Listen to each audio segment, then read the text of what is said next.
All right, so our coolant temperature sensor seemed to be malfunctioning. Basically, we turn it on in the morning and it'd say it was hot. Checked a lot of different stuff, coolant levels, everything was good.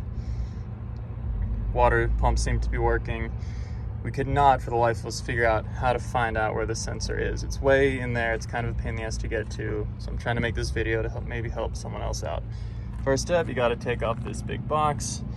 Just comes unclipped from here. You just pull out, lifts off of this. You got to undo that and take it out, and this just pulls out. I also took the other end of this off of that. Just makes it a bit easier. Make sure you disconnect the sensors that go here and here.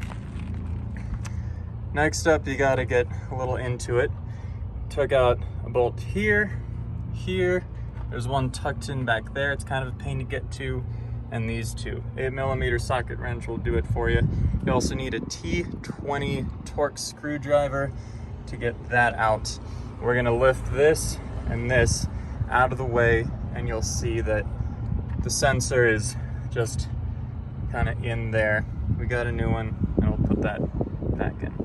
All right, see you when this is in. That's so feels weird. You just electrocute yourself. Okay, so we pulled out those parts. This corroded piece of shit is in that hole right there. And you can see the sensor above it, which we disconnected. Now, we made a mistake, didn't we, Sierra? We were told by people on the internet that to get this thing out of limp mode, which it was in, couldn't go very fast, and the engine was running weird, we should just disconnect the sensor, and the engine won't think it's overheating, and we'll be out of limp mode.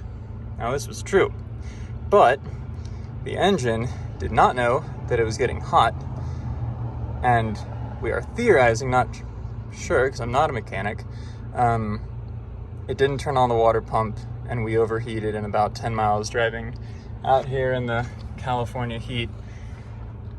Lost all our coolant. And where did the coolant come out? Through that hole, because I pulled it out and then I just kind of popped it back in. So it's covered in coolant right now. So don't disconnect it, just deal with limp mode until you can get a new one, unless you can figure out how to make the water pump run constantly. So that was sort of an expensive mistake. We had to get towaways. We have no coolant, so we had to buy a bunch. And yeah, we're gonna pop in the new one and then go ahead and fill it up with coolant and hope it works. Thanks for watching, I guess. Check out my camping videos. They're very embarrassing.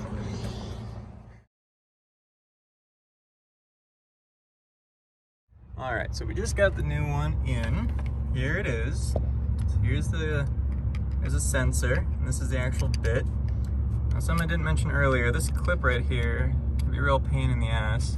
I found that putting a flathead back there and kind of prying it out worked. To get it back in, you need to push this down really hard in order to slide that in. It's probably gonna hurt your fingers a little bit pushing on it, kind of just getting it like that. But now it's in, and we're gonna put all this stuff back on, fill up our coolant because we burned through it, and start it up and see if it works. All right, so as you can see, put all that back in just the way it was, nice and solid. We're just gonna drop this thing back on. Oh, almost forgot. Took this out. I'm gonna put that on. Grab a screwdriver. Just tighten down this hose clamp.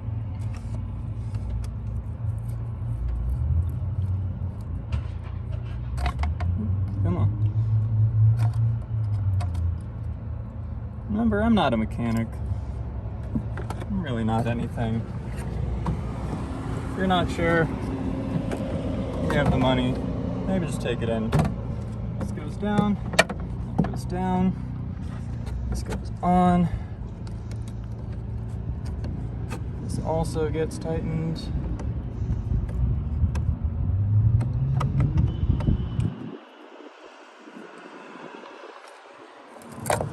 These go back in.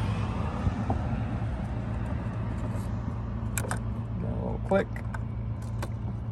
This one doesn't really click, but it goes on. This little clamp here keeps in place. Push that up. Is that on? That seems good to me. All right. Let's see if it works. All right, so we got it all together. We're in Mammoth now, and it works. I just wanted to point out one pitfall that we made that you shouldn't.